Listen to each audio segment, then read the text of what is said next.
Good evening, and welcome back to episode 20 of the Pipe and Tobacco Talk podcast. I'm Big Meat. With me, as always, Tim. And Tim, read them the NBSD.com disclaimer. You Big Meat. Oh, I have gotten some fantastic responses to that. And it's like, things never said at your house, Jim. Big Meat. Yep, that's me. I am Big Meat. Intro for that. Yeah. My wife's laughing so hard she's crying. All right. Here we go. She's probably thinking he's more like beef jerky. Here on the next episode of Cocktail Weenie, we're good to go. Okay. All right. So now the warning. This podcast will expose the listener to offensive, insensitive, off-putting, and otherwise socially unacceptable content known to the state of California to cause cancer. To avoid injury, the sponsors of this podcast suggest you grow a pair. That away, Tim. After last week's episode, we should have a warning about every 15 minutes. But here we are. Look at us having fun. Before we get to Caleb, it was. I listened to the episode and I was crying. I was laughing so hard. That was just a blast. Before we get to Caleb Bradley from Burke Ridge Pipes, absolutely fantastic pipe maker, we want to do a little housekeeping. So we have a giveaway pipe for next week's show when we have Sarah. Hey, Jim, Well, Tim, let's just talk over each other. Pardon me. Here we go. Look, we can have we can have Caleb twitching uncontrollably by about the fourth minute. This will be awesome.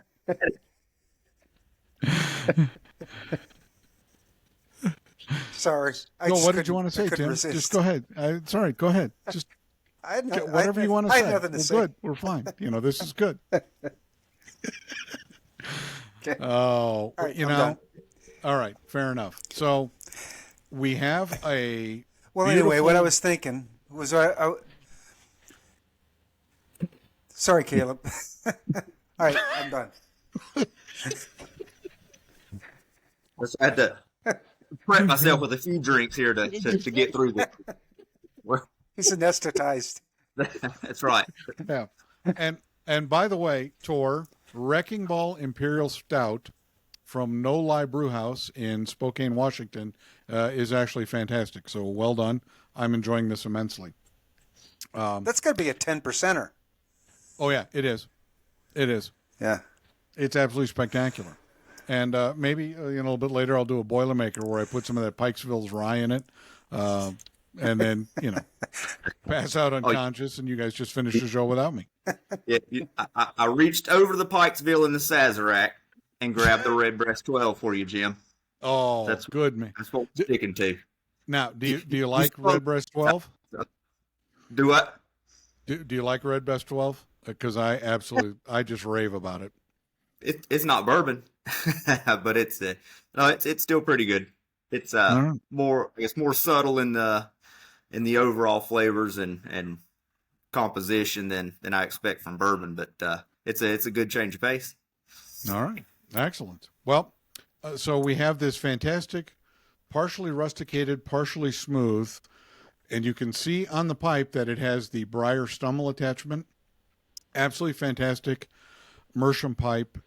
We have Sarah next week on from MBSD Pipes. That's Mitchell's wife, and she does all the shipping and packaging, and she has incredible customer service. Absolutely think the world of her.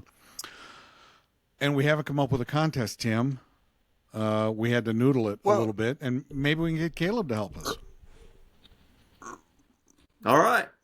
There you go. So yeah, because we got nothing. Yeah.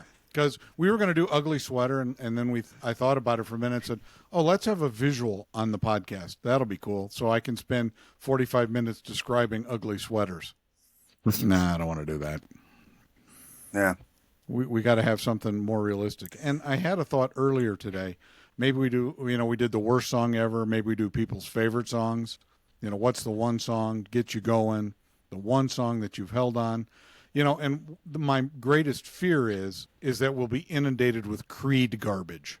I love Creed. Oh, please stop. I'm not reading any of those. So I don't know. What do you guys think? What would be a good contest to give this pipe away while Sarah is on with us? And, I thought about Yo Mama jokes, but I thought that would be kind of cruel and unusual with Sarah on the show to do that. So you guys got to help me out here. I'm thinking, what if we had the best bass riff, the song with the best bass riff to it? So, like, for example, Terry Brewster sent a couple of videos over to me, and one was John Entwistle playing bass to "Rain on Me" or something. I can't remember. It wasn't that one exactly, but it was one of their tunes, a Who song, Yeah. and it's just like, man, the guy was just a killer, Yep. So you got that, or Maybe the best guitar solo? Best, yeah, because you got like Stevie Ray Vaughan. I mean, but you got to name the song, and we'll listen to it. Yeah, I maybe we'll do that. How about best guitar riff? Because All right, best bass might be tough. And for those of you that don't know, John narrow. Entwistle, the late John Entwistle, used to be the bass player for the Who. So there you go. Old guys talking about music that they're still playing on the radio, unlike Creed, which nobody's currently listening to other than Kirk and Justin. You know who you are. Stop it. Yeah. All right. Excellent. So on tonight's episode, we have Caleb Bradley from Berkridge Pipes. Absolutely fantastic pipe maker. And as always, full disclosure, Caleb is working on a commission pipe for me. He sent me the materials, sent me the blueprint. Looks absolutely fantastic. So let's talk to Caleb. Caleb, welcome to the show. Thanks for having me. All right. So what do you think, Caleb? Do we go with best bass in a song or best guitar riff in a song? Yeah, I think you're going to have to dig pretty deep to find bass riffs to put up against. If you leave it to guitar riffs, I think that opens up quite a bit of variety there. Yep. I think you're right. My favorite guitar riff is the opening of Layla with Duane Allman and Eric Clapton when they were with Derek and the Dominoes. It just motivates me to no end. But I think that's what we're going to go with, so that Sarah can come on and, not have a bunch of, Yo Mama's the size of a crater jokes. So we'll go from there. So Caleb, tell us how you got started in making pipes and modifying cobs. Tell me how this journey started for you.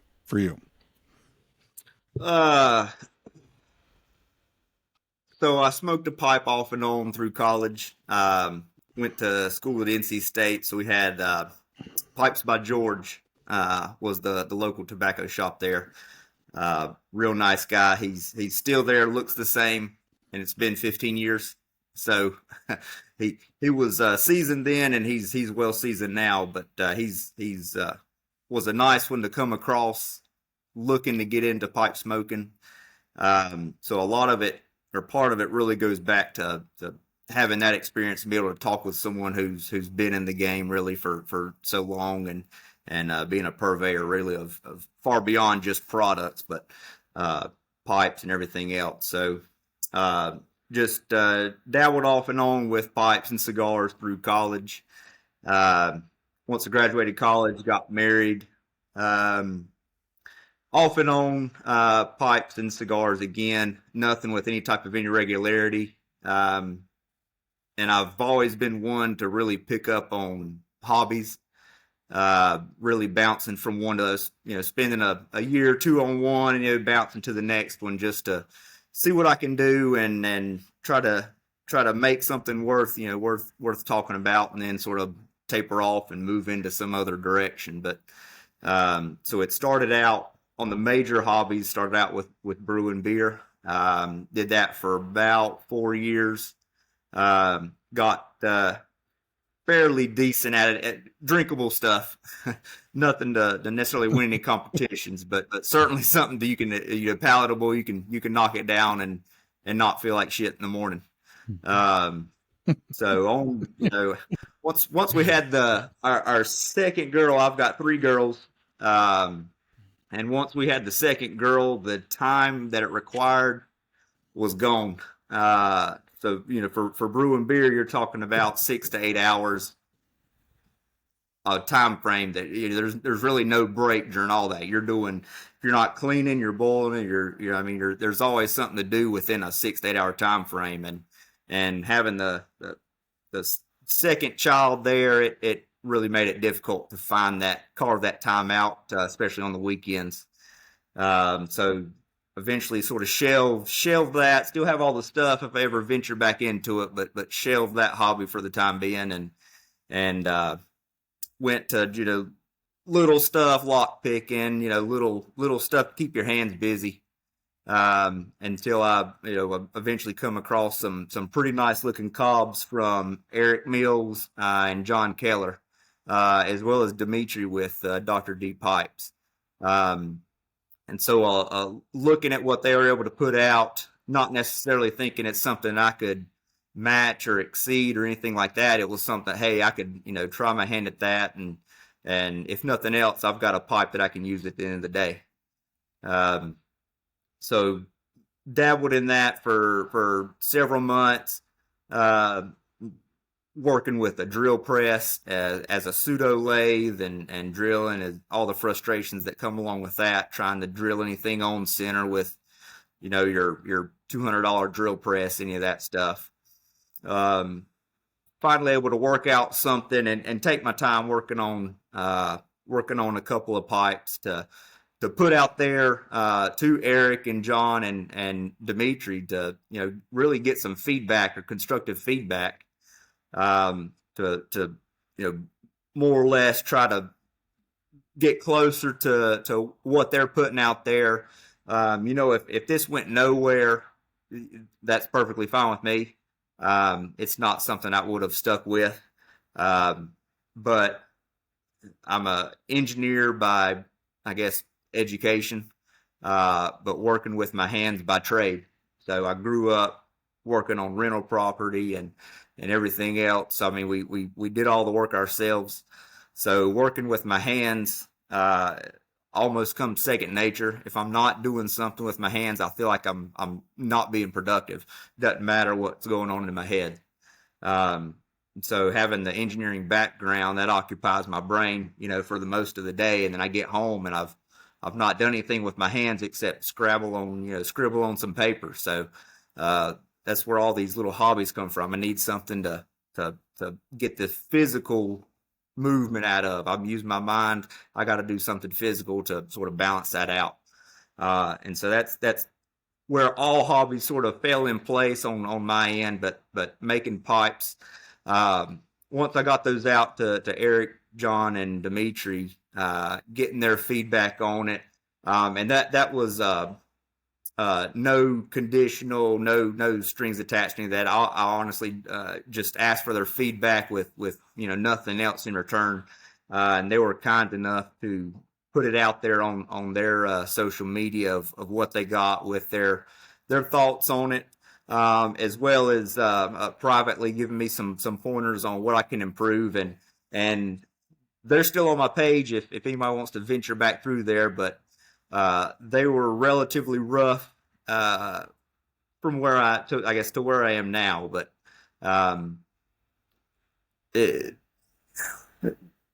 I couldn't have done it, I guess, really saying without first getting out to them, getting some real constructive feedback. So I guess that's really where it all started.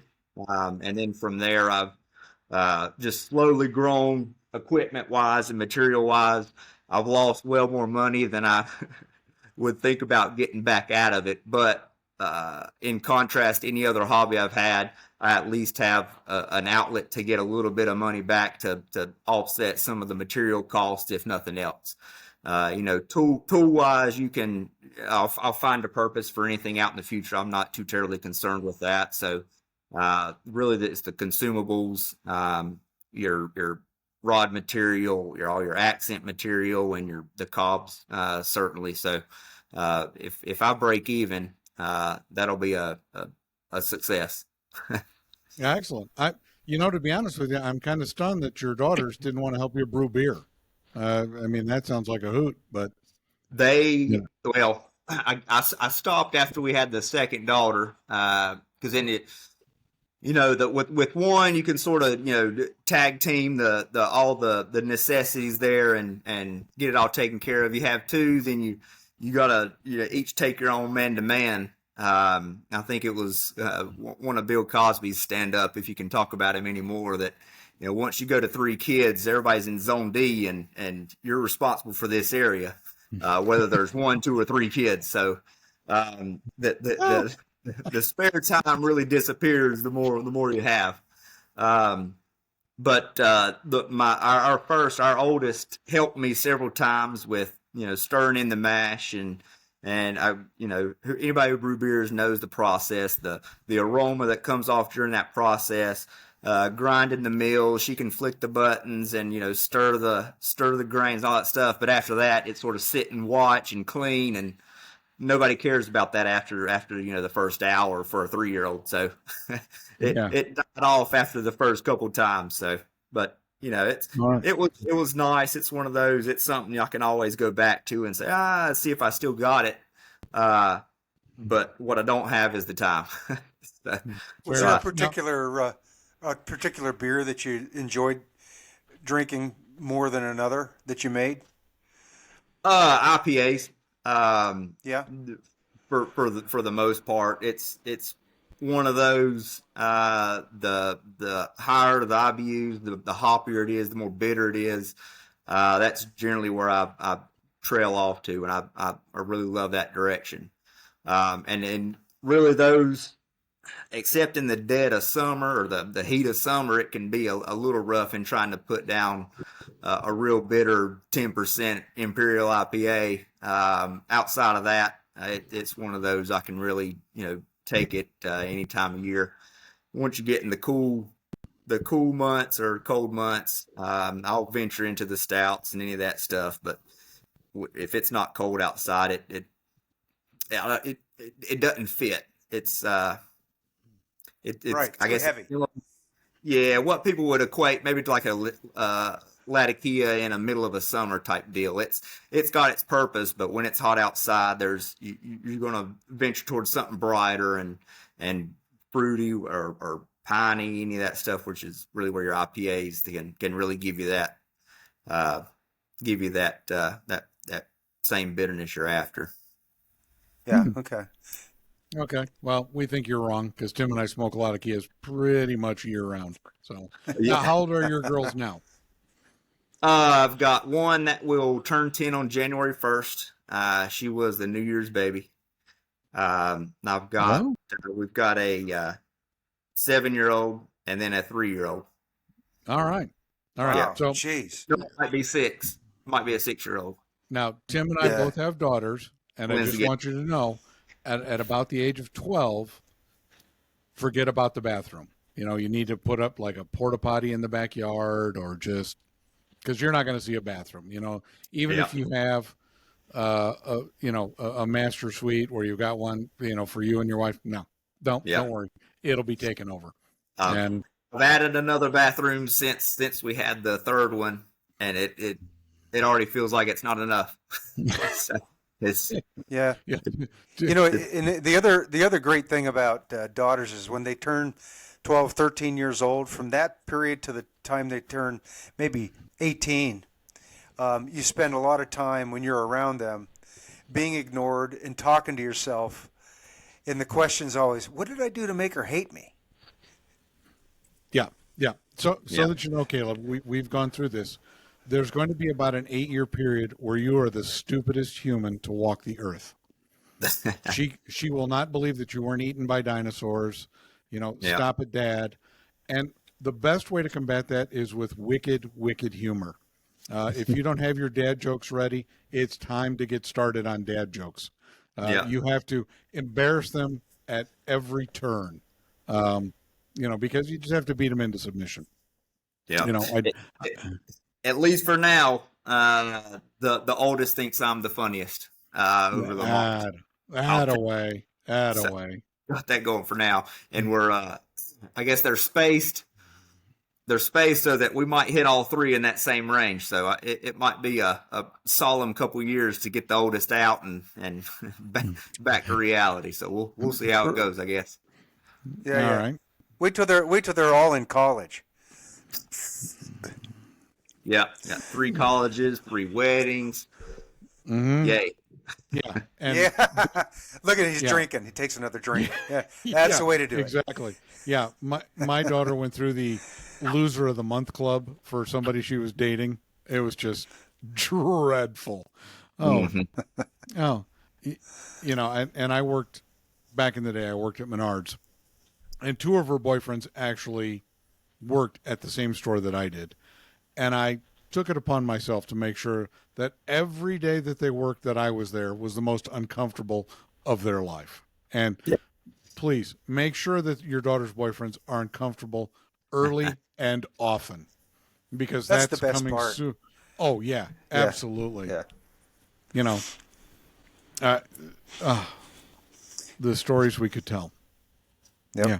Hi, I'm here to pick up with Samantha. I don't think so. Well, we're going on a date. Nah. Looks like you're going home alone. Oh, no, we have a date. No, you don't. Yeah. All you have to do is defeat me in hand-to-hand combat. And even at my age, I'm hard to kill.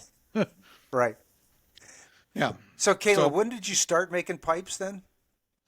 Towards the end of 2022.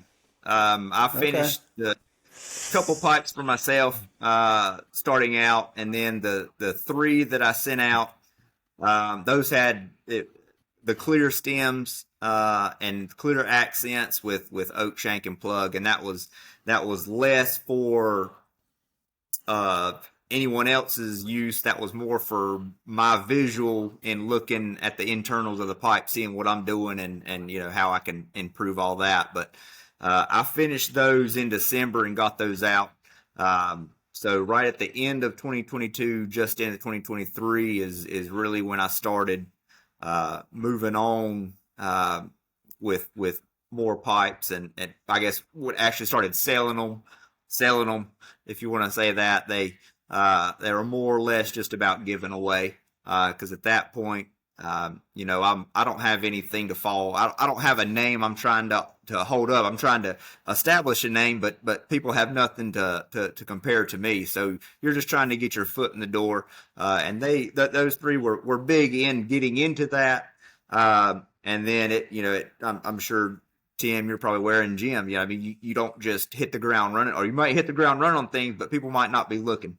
So a lot of that was just getting stuff out there for pennies on the dollar, and just trying to get some input and criticism to find out what generally what people like, what they're looking for, how can I improve, and that really comes back to every pipe I sell even to this day, which I mean honestly haven't been that far, but one of the questions I always ask but rarely get any feedback on is what can I improve.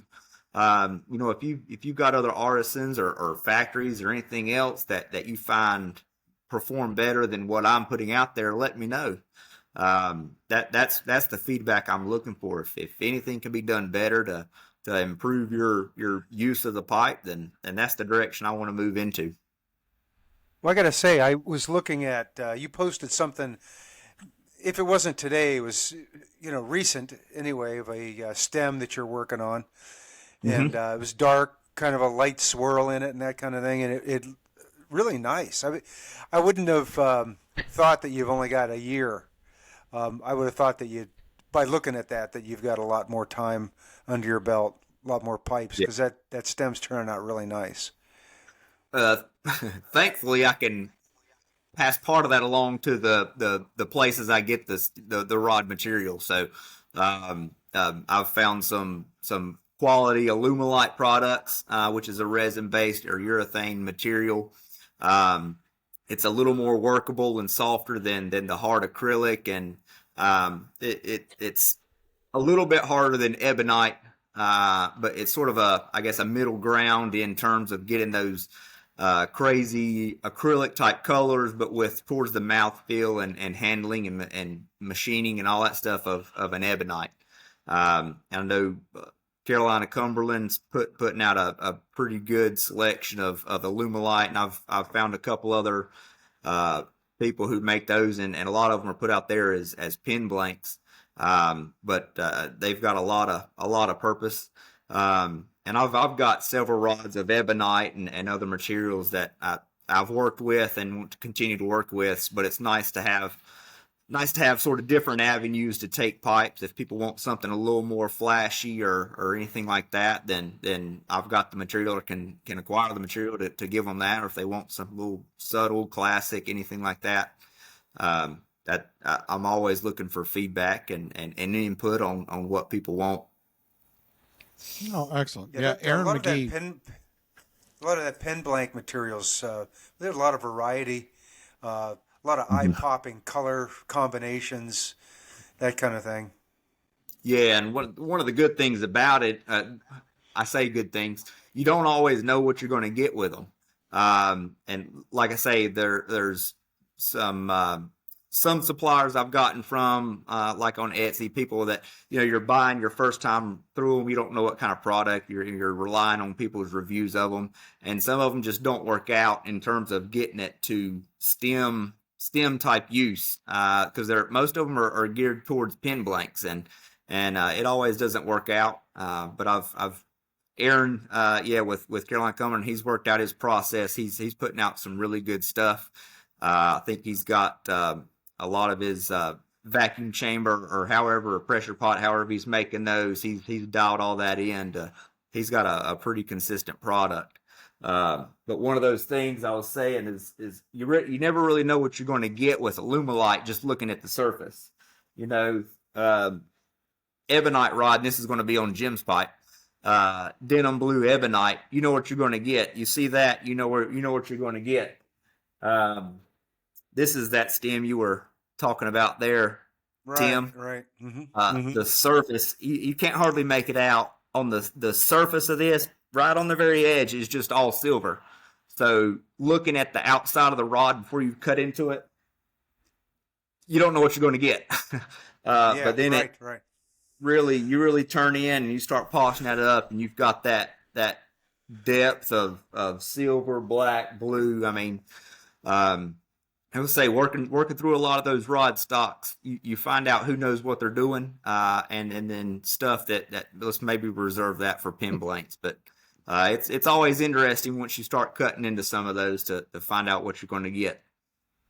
Yeah, I agree. Yep.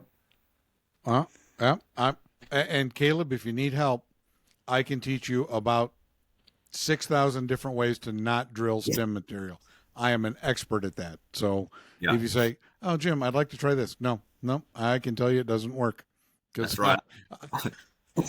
In fact, about a year ago, I sent Tim a box of stem blanks. I said, "Please, God, save me from destroying these too." Because I thought for a hot minute, well, I'll make I got into restoring pipes and thought, oh, I can make stems for them. No, I can't. Not at all. Nope, that is not a skill I possess.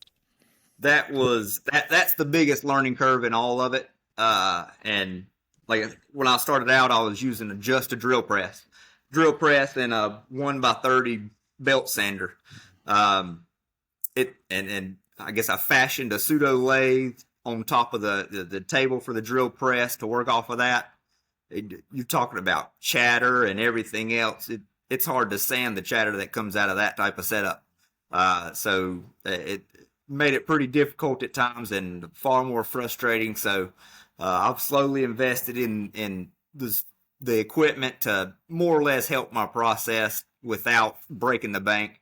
I'm not haven't acquired any sort of big, large metal lathes, but I've got a TEG little micro lathe, and for me that's perfect for the stem working that I do, and the equipment makes all the difference, but there's still quite a bit of learning curve. So I'm sure I've figured out some of those processes, Jim, myself, or I know I have, and had to start from scratch several times, even recently. I'll be working on a pipe, and not even for stem material. I'll be working on a pipe and screw this up or whatever else. Every once in a while they'll get launched across the shop intentionally after being so frustrating, and I got to start from scratch. So it is what it is. It is what it is. I got to sort of circle back, take a breather, and slow down a little bit. So try not to get ahead of myself, but every once in a while you can't help it. Yeah, follow me around through the day sometime. See some of the shit that I ruin. Yeah. Yeah. And you said it. You gotta walk it off.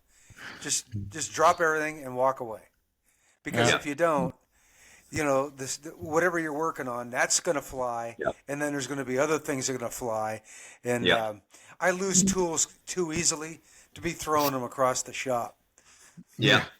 I lost an Allen wrench, a T-handled Allen wrench for about 4 or 5 days, and I almost asked the fantasy group, have they seen it? That tactic works for my dad. Have y'all seen this tool? And about an hour or a day too later, he said, "Oh, I found it." And nobody knows what he's talking about.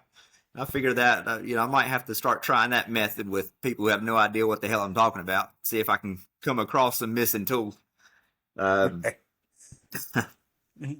So, but And by the way, Caleb and I are both in the Pipes, Spores, and Pals Pigskin League. So, I am currently in the losers bracket, which I'm pretty excited about. If I can lose a couple more games, I can get Kevin's purple pipe, which I'm pretty. If I can just lose a couple in a row, I think I'm good. And losing games for me has been pretty simple. So that's turned into a battle to the bottom that I now can't be a part of, and you saw what happened the first round of playoffs. I don't deserve to be here. It was I believe Nate put it on you pretty good. Yeah, that was tough week for me, and fantastic week for him. So nothing like that to remind you where you belong. Yep, I understand. Yeah, my draft strategy next year: no players named Aaron at all for any reason whatsoever. Yeah, awful. So when you're making pipes, and when you're modifying the cobs, is there a particular shape cob or a particular style of cob that you like better than others that resonate with you, or are you open to everything? I'll use any of them. I have used any of them. The most have probably come from the Mark Twain, which is the Dublin shape or volcano shape, I guess depending on which way you invert it, shape, and that really comes down being pretty practical in terms of making Rhodesians, volcanoes, Dublins.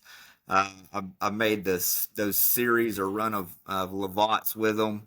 That one has turned out to be far more versatile than I originally thought it would. But part of my process, I've gotten to I guess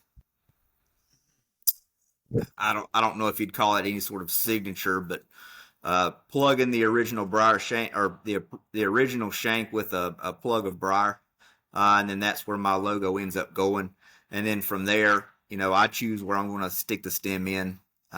It's just a matter of making sure I drill it square, which is another battle I had to take on quite a while until figuring out, how best to approach it, and making sure I get everything centered and lined up. But so up until now, the Mark Twains, although the general cobs and the country gentlemen's have pretty good shapes.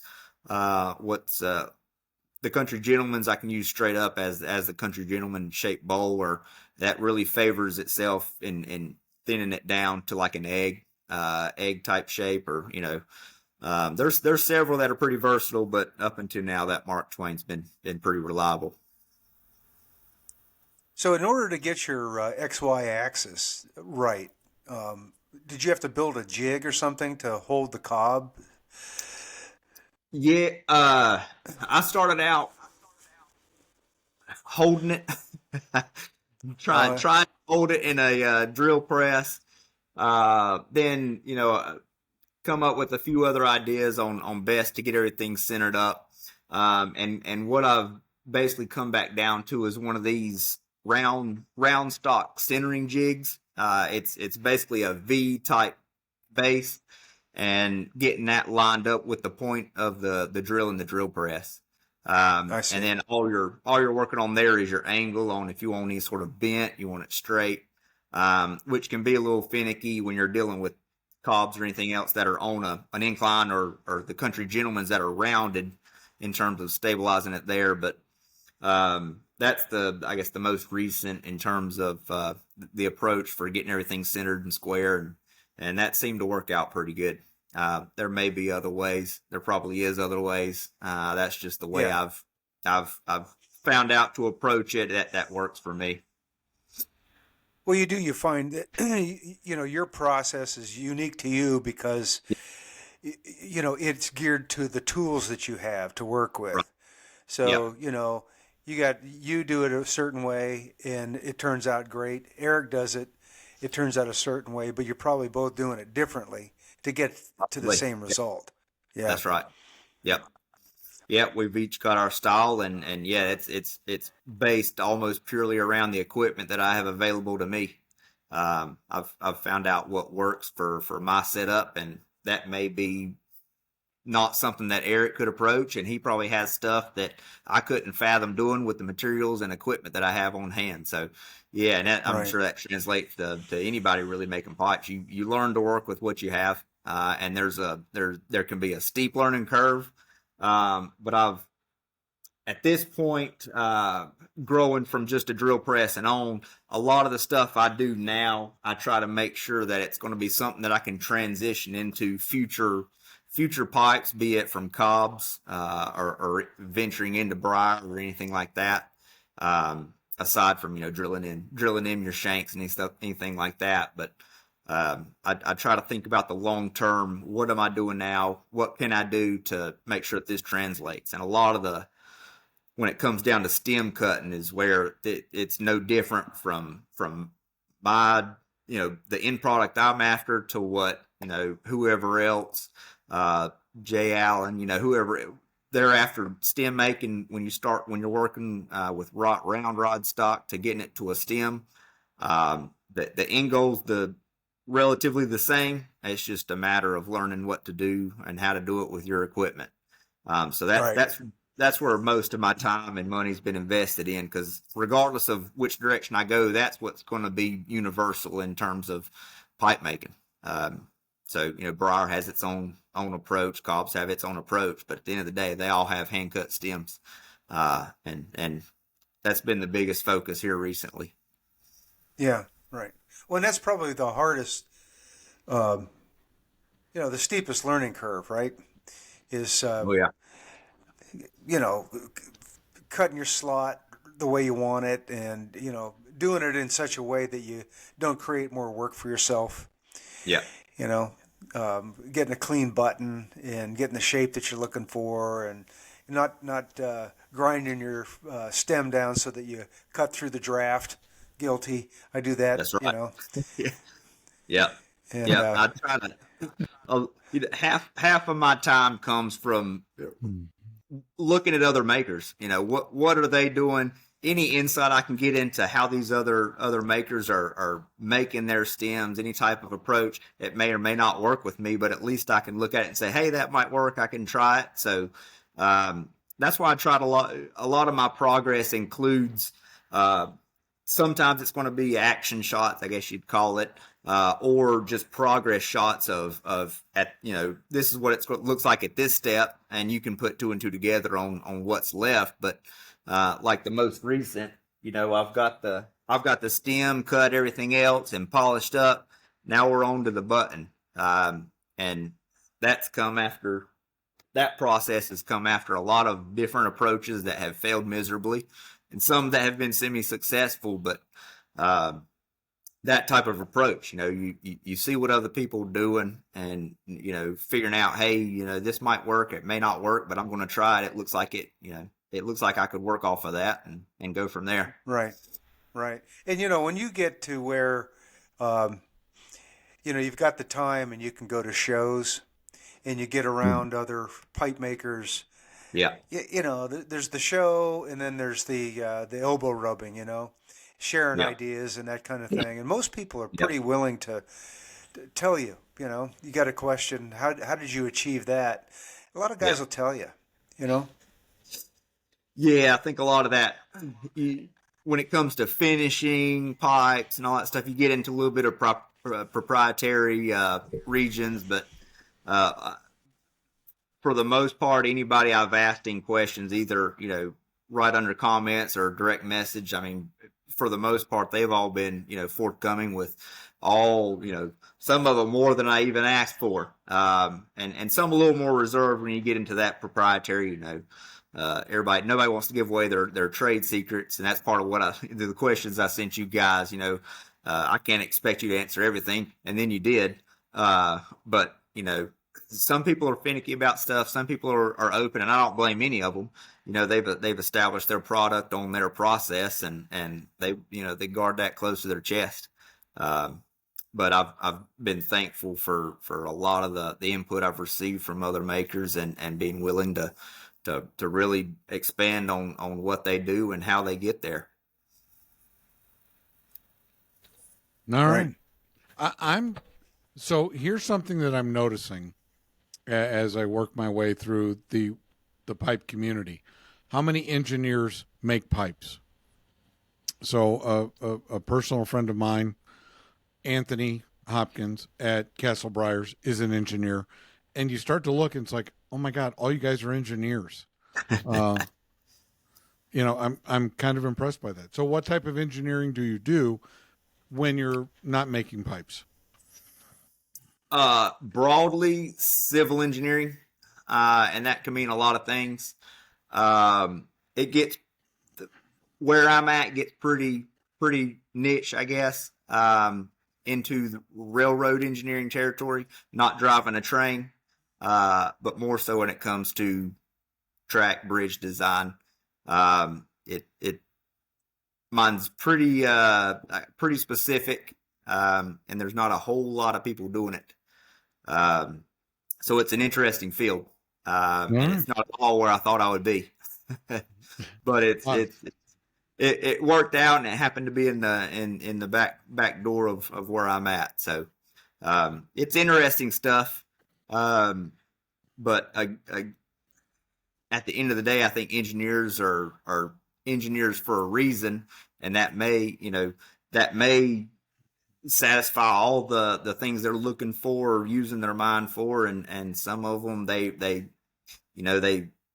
sort of worked into this territory, but that may not be exactly where they want to be, or they may just, you know, that may be perfect, but then they're also looking for something a little different, which is, I guess, kind of where I am. A lot of doing this engineering work that I do is for me very interesting and fantastic, but there's also a part of it when it comes down to like drawing out these plans that I do. I like the thought that goes behind all of this, and how all the inner workings come together, which is, I guess, the mindset of an engineer, figuring out how things work. So being able to do all that is really comes down to how your brain works, I guess.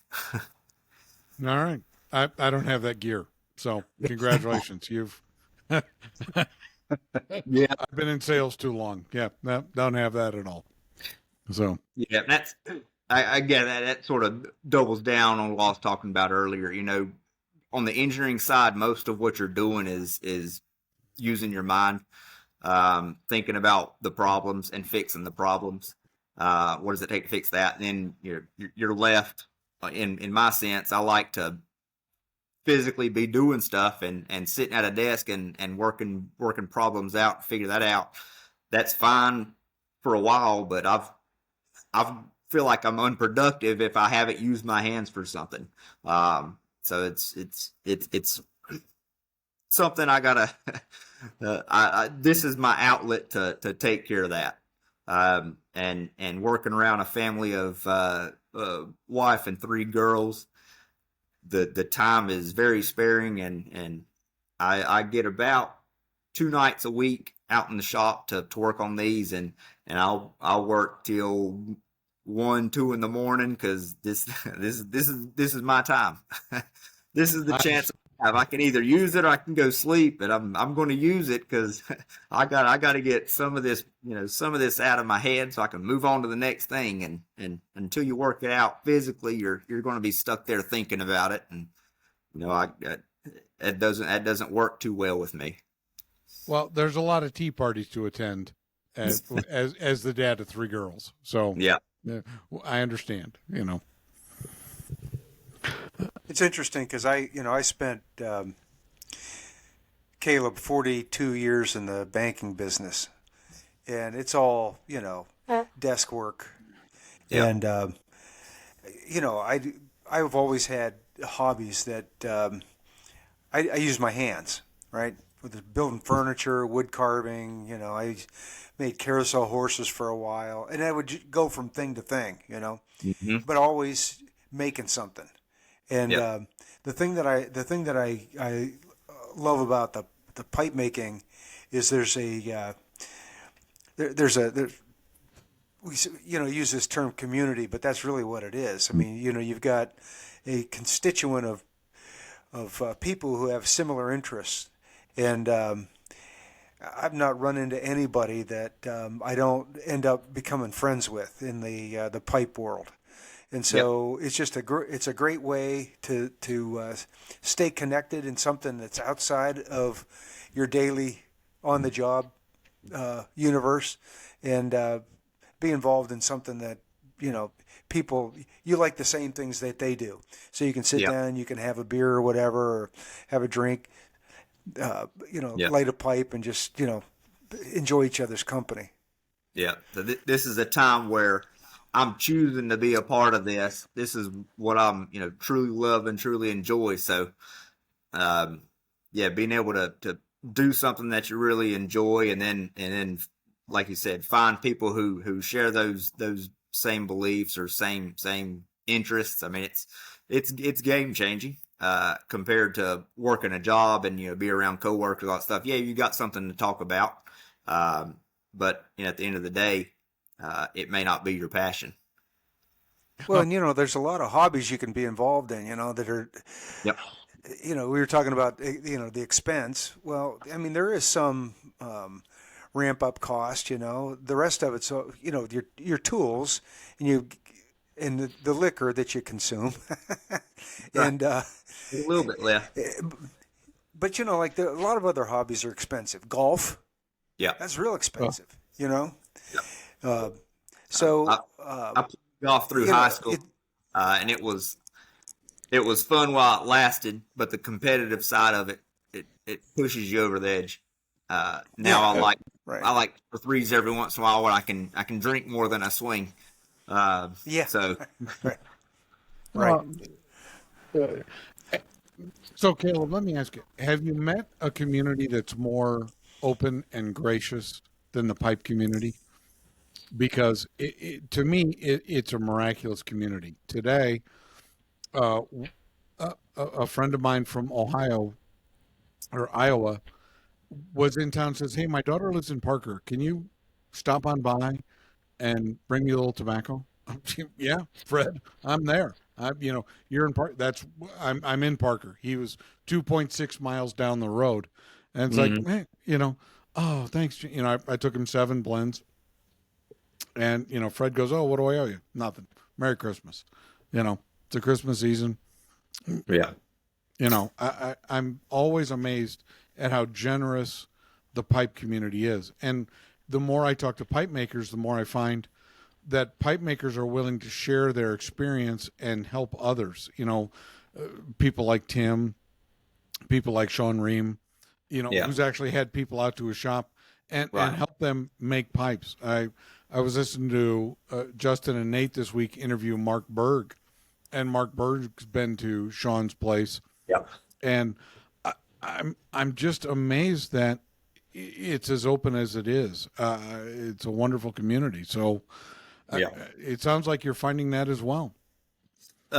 Yeah. The closest I would say I would have been to anything remotely similar would have been the home brewing side, just because I was invested in that in several years. But at the end of the day, you're really locked into your region. I mean, you're not, I can't make all this beer and then send it back out. You're not selling it. I can tell you that. ATF is going to be down your throat. So I mean, you're brewing what you can. You're brewing, you're sort of tied to who in your area likes it, and we helped start up a brew club here locally. So we've been around and been involved, but it doesn't have nearly the vast reach of pipe making and just pipe smoking and pipe tobacco in general. It just doesn't it doesn't compare. I mean, it's something completely different. And from our league that you and I are in, Jim, talking with Kevin Foster, he also was pretty heavy into the home brewing side and had quite a number of awards that he shared with me from the home brewing side. So there is a national stage for that work, and Kevin's been a part of that, so it's not surprising where he's at in terms of making pipes. So we have similar avenues, not that they're comparable, I can tell you that.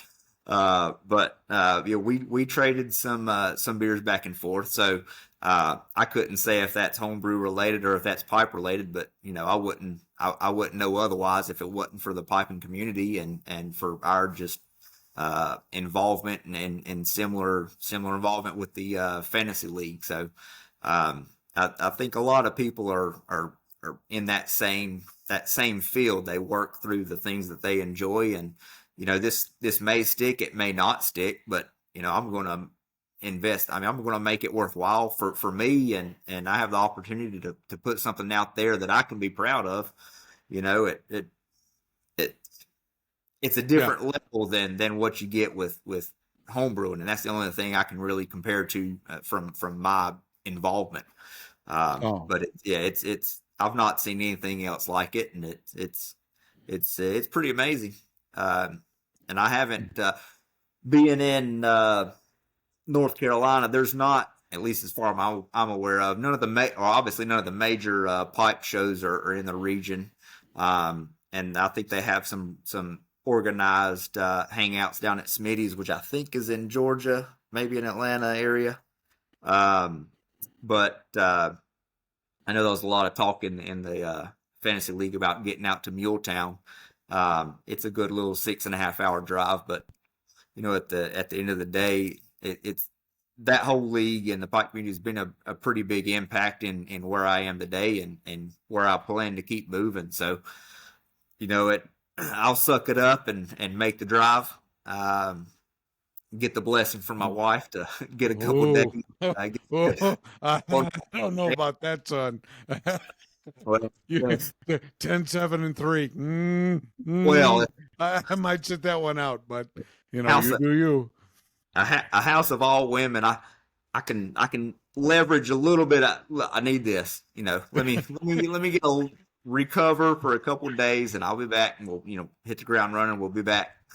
So, yeah. No, after all that, hearing the interest and feedback that they're going to be out there, not only them, but just in general, it seems like a little bit tighter community type meetup there. Not that the other pipe shows are any bad, but sort of larger and grander. That it can be far less personal and intimidating for certainly anybody who's not been there, and even those who have been before. But it seemed like a pretty good fit and something that would be worthwhile in going out there and, putting faces to some of these names and meeting some people out there it seems like a pretty good opportunity I'd like to take advantage of. If you can manage it, it'd be worth your time. Yeah, and you can have a salad with Tim. That'll be fun. Because I think Tim will be at Muletown, won't you, Tim? I will be. I don't think they near Nashville. I don't think you can get salad in Nashville. You have to bring your own. So anyway, I'll have a Ziploc bag of lettuce in my car. A little arugula, a little tofu. You'll be fine, Tim. Right. Yeah. That bag, put it in and then shake it up so it's good to go for you. Right. That's right. Yeah, I'm going to try to just attend Muletown this year. I definitely want to be at the Columbus show. Yeah. Simply because that's where Tim brought me out to the public. So I kind of have an allegiance to them, and I really want to be in Vegas for the Vegas show. I don't know if I can pull off Chicago. I don't know. Just one of those things. I'm thinking about where I'm going to be traveling next year. So. Nothing on my end is going to be vendor related. I don't have near the ability to pump out any type of surplus pipes. Like I said, it takes a week or two to knock out one pipe. I'll take a few orders, knock some out, work through those.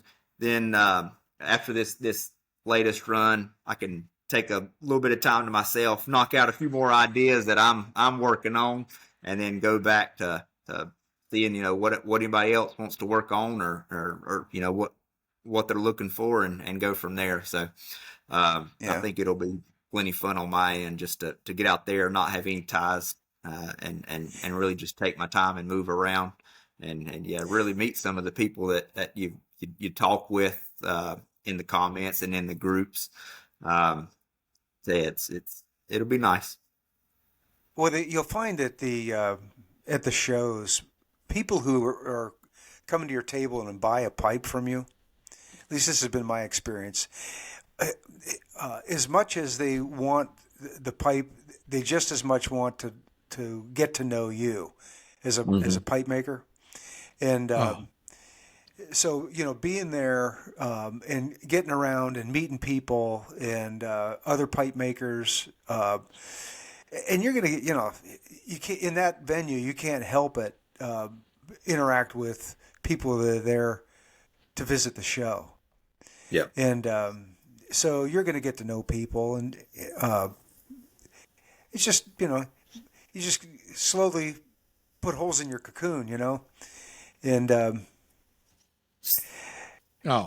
went to the Vegas show in October, and it's the first time I was able to really meet people from the, west of the Mississippi, pipe makers, and pipe enthusiasts, and resulted in the guys that we had on a couple weeks ago, Jim, from the San Diego Pipe Club. They were there, and I would have never met those guys had I not gone. So, everything's bigger when you head out west. So stepping stones. We'll work out of there our way there. Yeah, right. Well, and that's.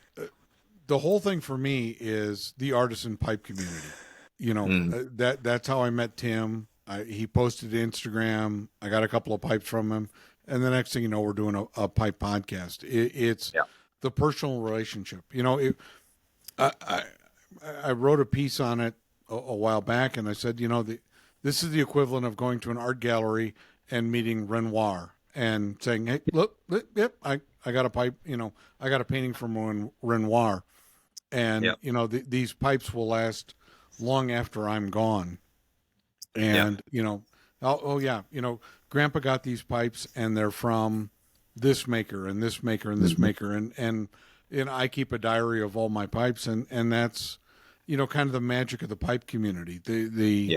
Having that relationship with the pipe maker, that's, I don't mean to put you on the spotlight, Jim, but for at least from my perspective, you're one of those figures in terms of the quality and variety of tobacco blends that you're putting out.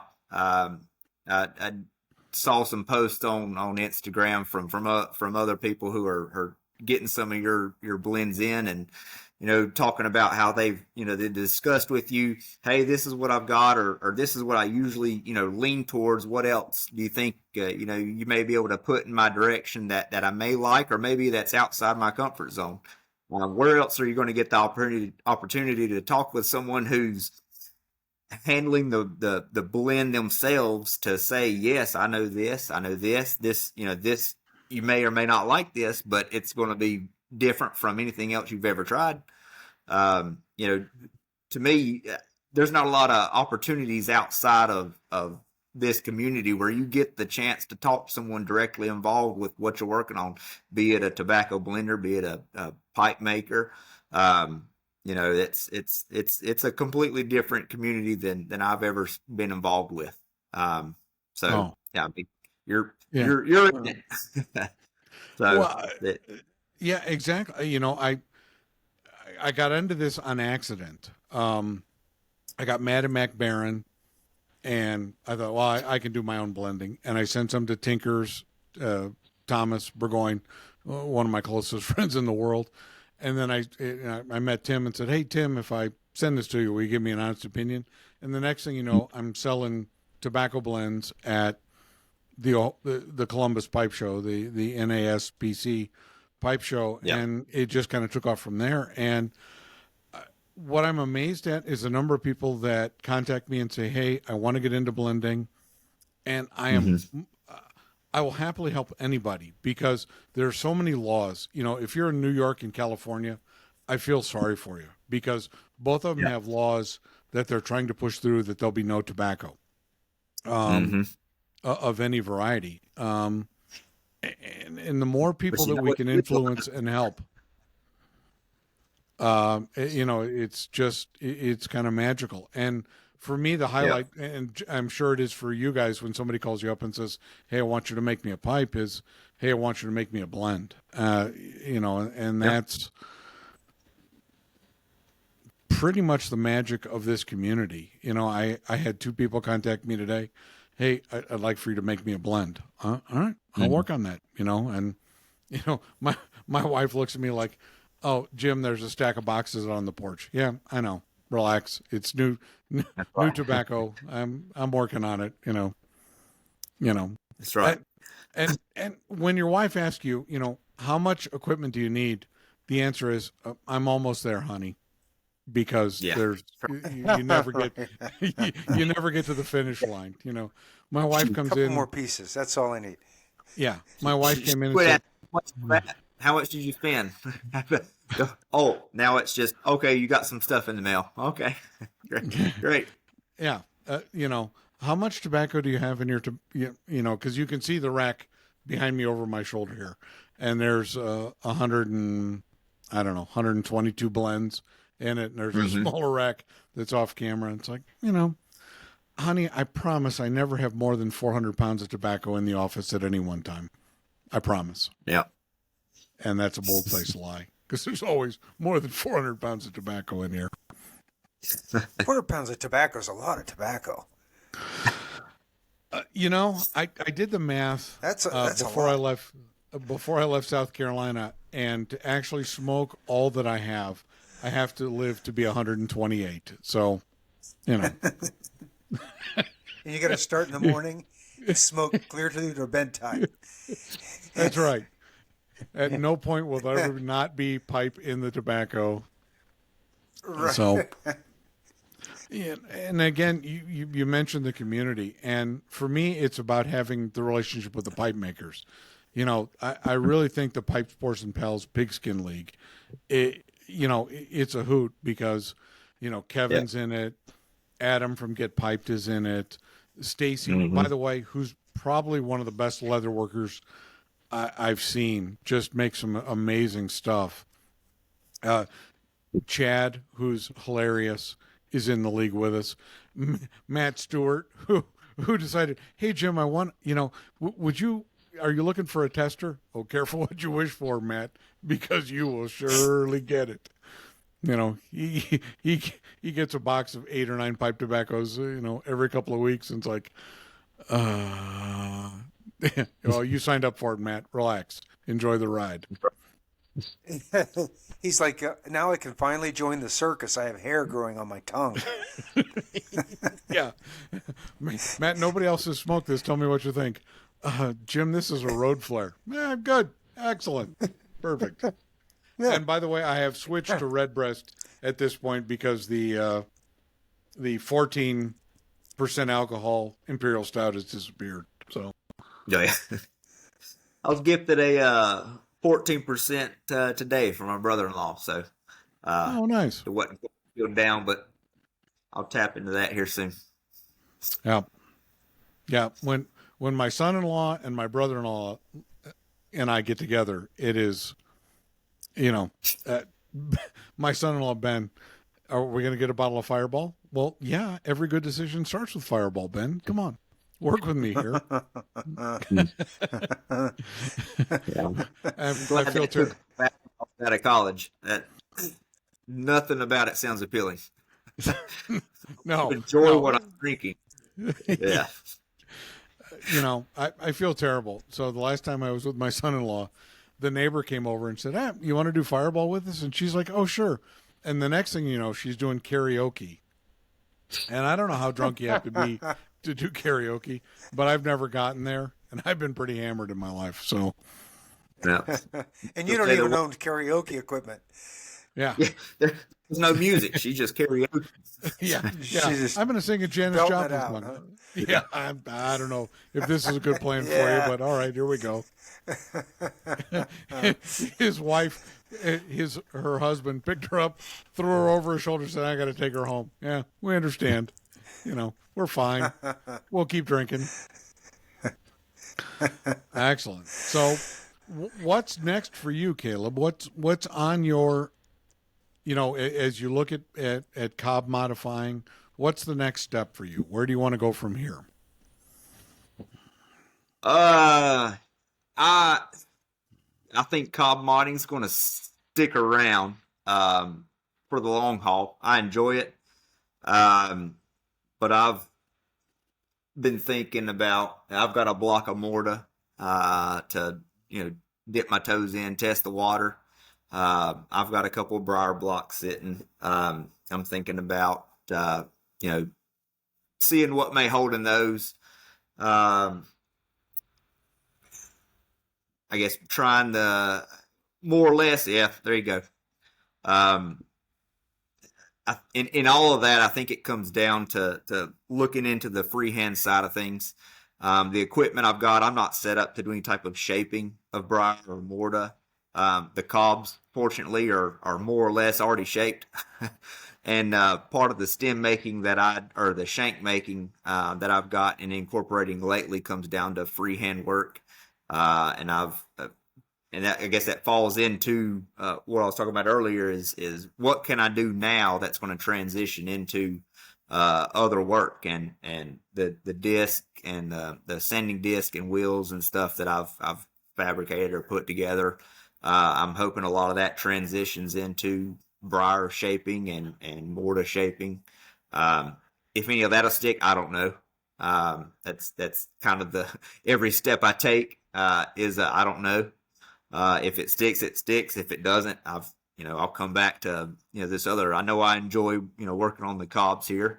I've got a somewhat stable footing on that, at least to know what I'm doing, and then know when I screw it up, and don't have to guess if I've screwed it up yet. So yeah, maybe looking into some other materials within the pipe making region, but we'll see how that works itself out. I've got a few commissions lined up that I'm going to be knocking out that looking forward to working on, and then from there I'm going to plan on working on a little bit of ideas that I have for myself. If they work out, they work out. If they don't, they don't. I've got another shop pipe in my pocket, and go from there. So pipe making, yes. Materials, we'll see. All right. Well, it's time to get your 10-year-old involved. Yeah. you know, That's right. my The youngest vacuum. son, yeah, my youngest son comes up and says, "Hey, can I help you blend tonight?" Absolutely. Here you go, Dad. This is the boring part of blending. Yeah, sure is, but enjoy. Yeah. You know, yeah. All I'm doing is cleaning presses, Dad. Yep, yep, yep. You sure are. So, Yeah. drag him into it early. Drag him into it early. That's right. Excellent. Excellent. So what do you got, Tim? What else you want to ask Caleb while we've got him on? Do you want to talk about his ability to draft quality players in the football league? I don't think he wants to talk about that. No, I think the majority of my points have been from lucky pickups from early in the season. Half my draft has been subpar at best. They've at least earned some points. I think you're consistent. That's good. that. Oh, Yeah. man. My draft, it's like, oh, Jim, I mean, what happened? Did you hit yourself in the head with a hammer? Yeah, I did. Thanks. You know, one of my buddies that I used to work with, we talked about the draft, and he said, you know, the season isn't won in the draft; it's in who you pick up. You know, who's the free agent that you pick up, and yeah, I have not been successful at either this year. You know, at 5 and 9, whatever I am, I don't know. I just suck at it. You know, I feel terrible for Adam from Get Piped, who got smoked in the first round. He was the best team all season long, gets into the playoffs and loses in the first round, and not by a little. Got smoked by Matt, who barely squeezed in to the playoffs. So I thought that was hilarious. Well done, Matt. Well done. Been there. I've been there. It's rough.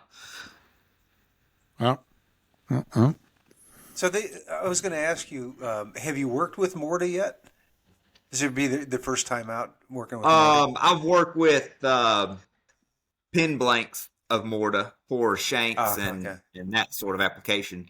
I've got a block of it that I will venture into freehand shaping and drilling, and we'll see how that goes. Okay. But yes and no, not to any extent that I would be comfortable or knowledgeable in what I'm doing. But I have worked with it.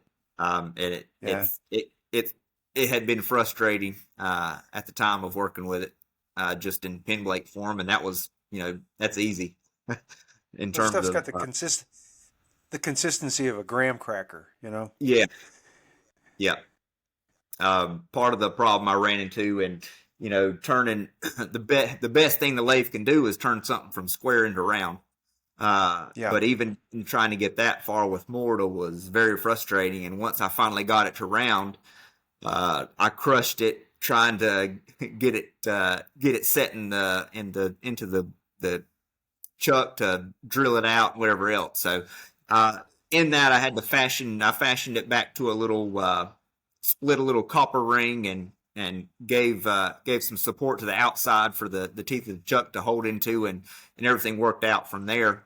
But getting to that point was pretty frustrating, and that option's not always available. So we'll see. I may get it may poke some holes in the insulation here. So we'll find out. Yeah, right. Don't be surprised if that's how that. Oh, yeah. My experience with Morta has just been awful. They they crack, separate, and the material's just not stable at all. And part of the problem I ran in when drilling it, you drill a round hole and it's not round when you're done because it's it's under tension. As soon as you relieve some of that, it's moving. Yes, right. If it's not crushed, it's moving out. So I have no expectations going into it. I think oblong bowls are underrated. So just go with it. And and the other part of why I don't make pipes is because if you go to Highland High School in Highland, Indiana, there's a lathe tool still stuck in the ceiling that I put there, completely by my own ineptitude. So it's got a little sticker on it, Jim Steffi, 1979. It's in the roof. So relax, enjoy the ride. Yeah. Oh, excellent. Well, Caleb, we have. Would you like to stick around? We're going to do what's new in Tim's collection, what's new in my collection, and then we'll ask us if you'd like to do the Ask Us Anything segment. You're more than welcome to participate and stick around until we finish the show. It's up to you. Your call. Yep. I'll stick around. All right. Excellent. All right. So, Tim, what's new in the Beaumont collection this week? Well, same as last week, a big donut. But I got the lighting put in, the addition, and got the insulation put in the walls. And I think Tuesday. Monday's Christmas. Tuesday, my sons are going to come over. We're going to put up drywall and get that done, and then I'll be able to start building it out and getting moved over into it. So I think. Well, I expect by pictures this time, of this. Yeah, you got to post pictures. Yeah, of... I've been taking them. I've been taking them as I go. I have to remember to post them. Mm-hmm. Yep. All right. Is that increasing your workspace? Doubling it. Okay. Yeah. Now, when I say doubling it, it's not like I've got an airplane hangar here. This is I started with a 18 by 20, and it's going to be 18 by 40. Yeah. All right. But the Amish guys have finished up. Emil Yoder and his crew have finished up. All right. They're all done. All right. Yeah. And your brother, who's an electrician, actually came over, got everything wired up, ready to go? Got everything wired up. Yeah. All set. All right. All set. And you somehow convinced your sons to come and put drywall in. I know. Well, we have a building in the back that's just full of stuff. And I've taken them all back there and thrown the door up, overhead door, and told them one day this will all belong to you. And they So the the appeal is, if you help me with this, I'll get rid of some of the shit in that building back there. All right. Excellent. No new tobacco this week, although the tobacco fairy did show up on Thursday, and I have about 18 pounds to shred. So that'll be part of tomorrow's project. Christmas Eve, shred tobacco. That'll be fun. But I did get a package this week from Eric at EMC Cops, and I feel terrible. We got Caleb on, and I have a pipe coming from Caleb. But I did get some pipes this week from Eric. I lucked out and won 2 of his raffles. And the first raffle is the Jack Sue. Oh, wow. Absolutely unique kind of sitter. Wow. Kind of a sitter pipe. And that showed up on Friday. And then I won an actual and who made EMC. Jack Sue. Jack Sue. Eric, okay. Yeah. Eric at EMC Custom Cobbs is, I don't know if he's the American distributor for Jack, but he gets pipes periodically. That's my second Jack Sue, and I'm very happy with him. And then I have an EMC Custom Cobb that I won in a raffle, which it has some spectacular stem work. And, this is a podcast, and I apologize. It is a purple and white swirl. Really neat. And yes, I put pipe condoms on my pipe because I have a jagged tooth on the left side of my mouth, and I'm a clencher, and I hate. So I've restored about, 60, 70 pipes, and I hate taking chatter marks out of them. It's a pain in the ass because, you start sanding, and then pretty soon you realize, oh, cool, this is now a P-lip plus. It's got multiple openings, so you get more draw, and it's terrible. Right. So I put the pipe condoms on, and then Eric sent me my freehand. It's a MacArthur, and if you can see in the picture, it's got a little copper stummel and blue and white. Yeah, and that's it's neat. Just something really interesting. Great smoker. Eric and I have had a long-term relationship, And again, that's the magic of the pipe community. You know, when you brought my blends out at the Columbus show in 2022, Eric was one of the first people to call me and says, "Hey, Tim says you're a great blender. Make me some blends." And I think I'm up to 13, 15 pipes from Eric at this point. So, you know, it's, you know, and I have pipe acquisition disorder. So it's terrible. So Caleb, you know, this is the first one. Be prepared. There'll be more that you'll be sending to Colorado.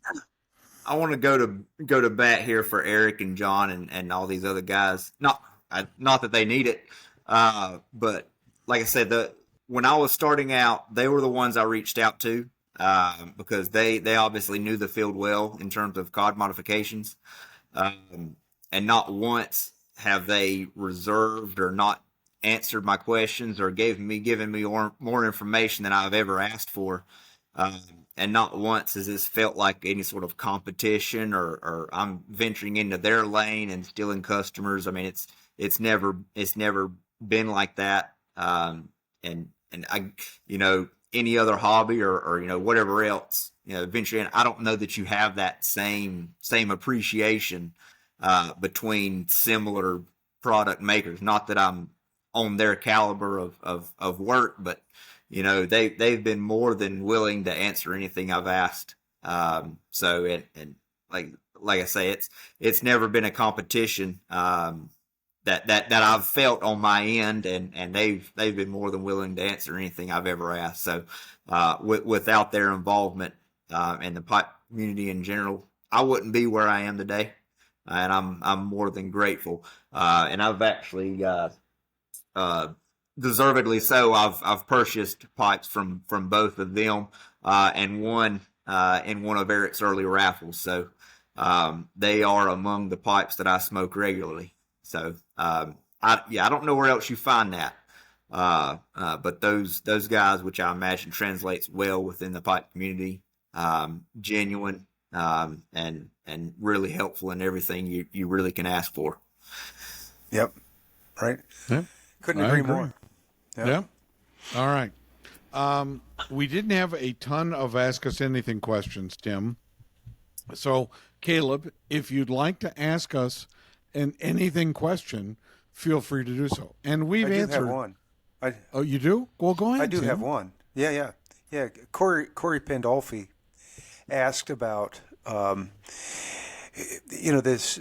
Whenever you bend a stem, you want to put something down the draft before you heat it, so that you keep the draft open.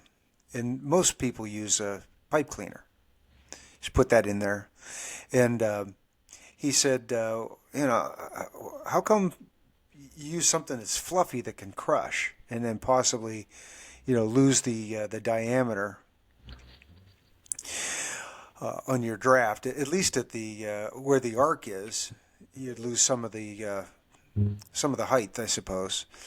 Mm-hmm. And he suggested using a piece of annealed copper, 4 millimeter, something like that, to keep the draft open. And you know, why wouldn't you use a thing like that? And I've only used, to answer the question, this is what I told him, is that, you know, I do what I do because everybody that I've ever talked to said, "Oh yeah, you put a pipe cleaner in there. That's what you do." And so I've never really questioned it.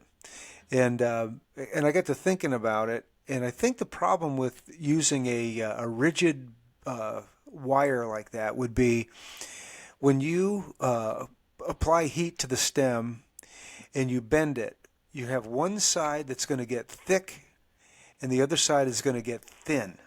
The underside, you know, the concave side is going to thicken a little bit, and the convex side is going to thin just a little bit over top of the draft. And if you have something in there that's rigid, you run the risk of you know, of actually having that come through and you know, creating a defect in the surface of the stem material if it doesn't bend at the same rate.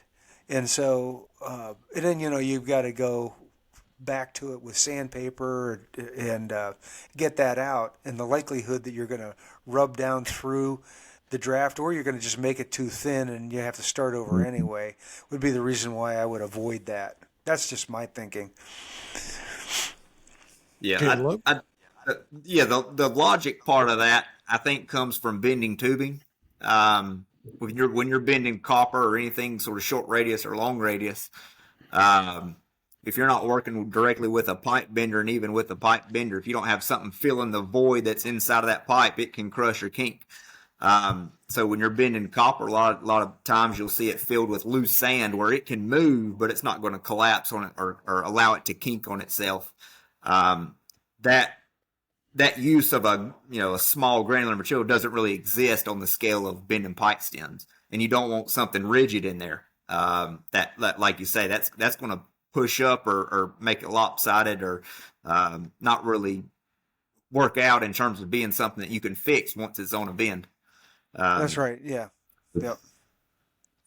So Yeah, I agree. I think that was behind the question, but it's a different application.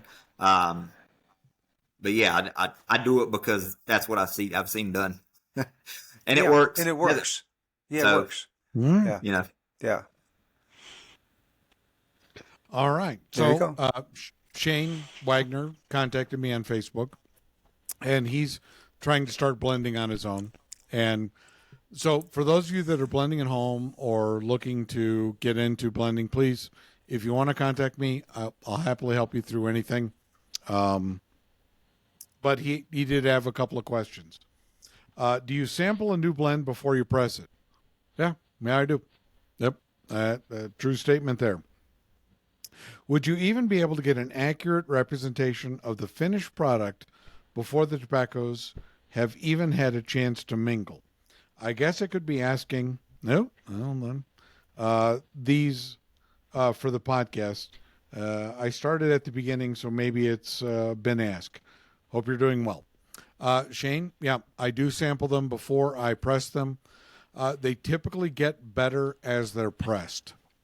The mingling of the flavors, when you're able to meld the flavors together, they do get better. But as far as the tin note goes, pressing it isn't going to change it dramatically. If you like the tin note unpressed, you're going to love it pressed. So yeah, I highly recommend testing it before you press it. There's nothing worse than pressing something, letting it sit for a couple of days in the press, and then finding out that, I didn't like the tin note before. I really don't like it now. So, yeah, there you go. Excellent. So that's what's new. We've ask us anything. Tim, what else would you like to talk about tonight? Do you want to talk about vegans? Because that was fun last week. I kind of have a belly full of vegans.